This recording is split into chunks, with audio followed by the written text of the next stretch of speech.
It's my pleasure to introduce John Rivers to our group. He was running a $1.4 billion pharmaceutical operation with a side barbecue, Texas-inspired barbecue ministry, and people started basically saying, as I recall, John, let me know when you're having more fundraisers, I'd like to come. So it became, for some people, more about the food and wanting to get the food than it was about whatever the cause might have been. And so John, at the right opportunity, decided that this side ministry really had legs and something he was passionate about. We just opened our 4th location here in Jacksonville. It's been wonderful. We have about 400 employees now. We just hired 74 of them up here for the new store, and we'll do just shy of about $25 million this year. We opened about 3.5 years ago. We started the business in October of 2009 in a little teeny place I'll tell you about in Winter Park, Florida. Never ever had the intention to be in the restaurant business. We started what we call our BBQ Ministry. So literally anytime kids or schools or churches would call and need money, we'd bring out the smoker. And we did this for four years. And my wife just said, her contention was, you're just doing this so you can keep getting bigger smokers every year. And it was true. We did grow it. But one thing led to another. Had the chance to retire. Retired in 2007. And started doing healthcare consulting. I'm flying all over the country and helping these companies build their marketing, sales strategy, so on. And I would just rush back home so I could do these events, so I could cook. That last year out of our garage, we estimate we fed almost 75,000 people. Okay? And it was never for business. It was always just for passion, always just to help these people. And I loved it. I loved it. I would run home as fast as I could. Now,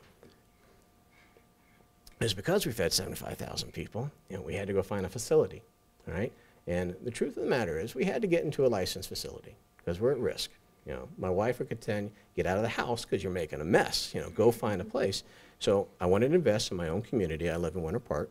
And the little teeny place that we found to build was an old Just Breaks.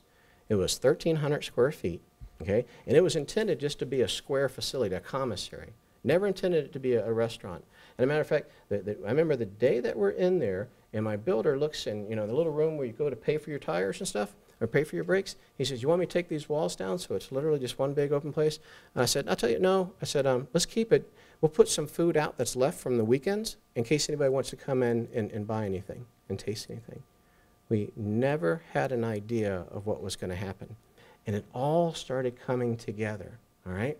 Well, despite all the odds, despite everything that ever happened, and all these people telling us how we were going to fail, we opened the doors, this little teeny place, it's 1,300 square feet, on October 26 in 2009. We had all 12 employees, right? And 2 of them are my wife and I, okay? And we didn't know what we were doing in there either. Okay?